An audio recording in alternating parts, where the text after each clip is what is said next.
time, and we'll go to Senator Peters. Well, thank you, Chair Ernst, for that. I think this has been a great discussion. I appreciate all of you being here, and certainly the concerns with folks in national security are very real and big. But as you know, this is a problem for all Americans. I mean, I think most Americans would be absolutely shocked if they knew what kind of digital footprint they're leaving as they just go about their daily life. And there are a lot of people, unfortunately, out there with very nefarious intent that are not targeting just our national security folks, although they're a primary target, no question about it. They're targeting everybody, criminal elements in particular. So this is something that we have to get our arms around as a country, and it's only going to get more concerning as AI continues to develop and the ability to deal with all of the data that's out there. But before I get into data security, I'd like to discuss just briefly some work that I'm doing with Senator Ernst with the creation of synthetic media, often by foreign adversaries seeking to undermine our security. The ability to verify information has become absolutely essential. I think you'd all agree, for public trust, for defense, and for economic resilience. And while strong policies are necessary, which you've raised, I think it was also mentioned by Mr. Doyle, we also need technical tools. And certainly my idea as well, working with Senator Ernst, is to provide tamper-evident transparency for photos, for video, audio, text, all those things that are out there. In the fiscal year 24 NDA, I authored Section 1524, requiring the DoD to pilot a digital nutrition label for media that aids in understanding the origin of digital content. For example, showing how it was made, by whom, and how it's been altered over time. In this year's NDA, we built on that framework. Senator Ernst and I are co-leading legislation to add Digital Content Provenance Act to further advance those efforts. So it's kind of all of these different approaches we're going to have to take. But my first question is for you, Mr. Sherman and Dr. Kirschbaum. As ranking member of the Senate Committee on Homeland Security and Government Affairs, I recently released a report that found that DOGE is risking the sensitive data of all Americans at the Social Security Administration. According to a whistleblower, DOGE has copied Americans' sensitive Social Security data and put it into a cloud database, according to the whistleblower, without any verified security controls in a cloud database.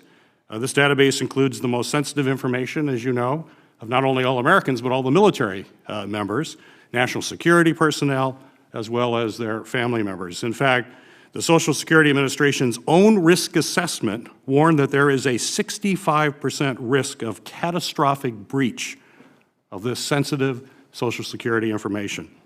And that is, of course, if that information hasn't already gone, and the whistleblower says, we don't know. It's hard to know whether or not that's already been breached, and if it has, the consequences are going to be extensive. So, Mr. Sherman, based on your expertise, is this the kind of information in a database that a foreign adversary like Russia and China would just love to have?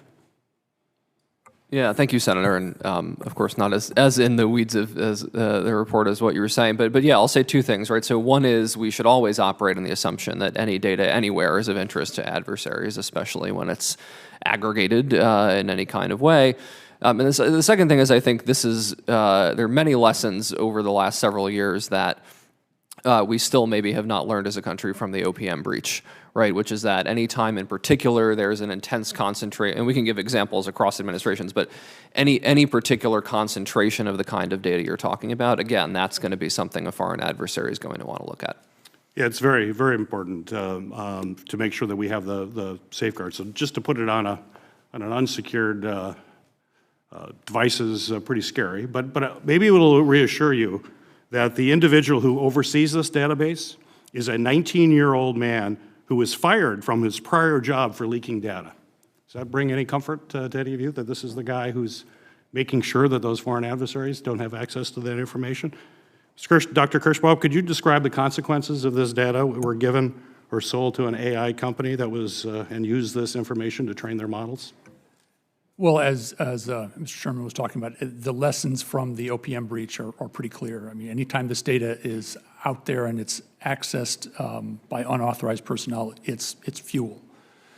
So, and a lot of times we're, both in Department of Defense, based on our work, the response has been reactive rather than proactive. And these are the kind of things that we really stress with the department, because my writ's looking at the Department of Defense. We stress just leaning a little more forward, looking at what you ought to be doing versus just plugging up holes, because that's never going to solve the problem. Right. I'm also deeply concerned by reports that the DoD's recent $200 million contract with Elon Musk artificial intelligence AI company, XAI. This is the company's AI model that is well-documented record of producing hate speech, including racist and anti-Semitic content. I'm also concerned about the data risk for the social media company having access to DoD's most sensitive data on service members, as well as their families. Mr. Sherman, what would be your top concerns about such a procurement in which a social media company could have access to DoD sensitive data on service members and their families?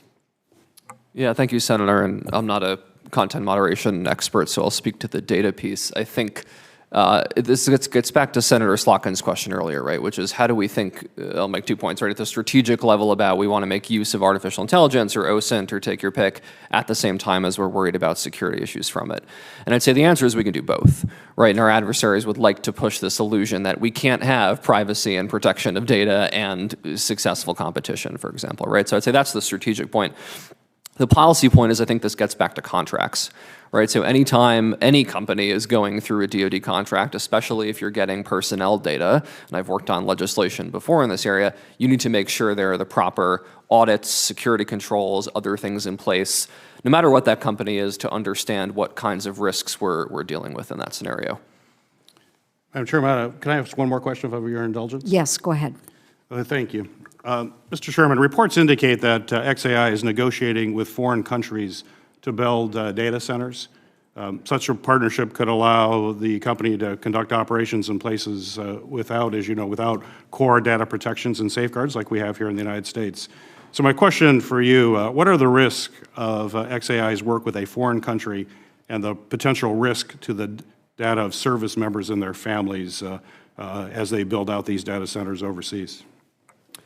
I'd say, again, a set of criteria we can already apply, I'd say would be supply chain, right? And looking at, okay, much like we would look at who's putting the components in a connected vehicle that drives by a base. If we have a data center with data, we need to look at where is it based, what are the law enforcement laws in that country, what are the intelligence access capabilities in that country, which other companies have controls in that supply chain to access the data.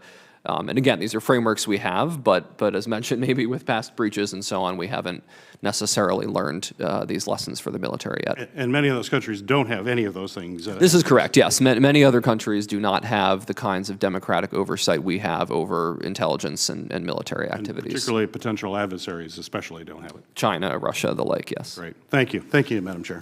Thank you. Senator Kane.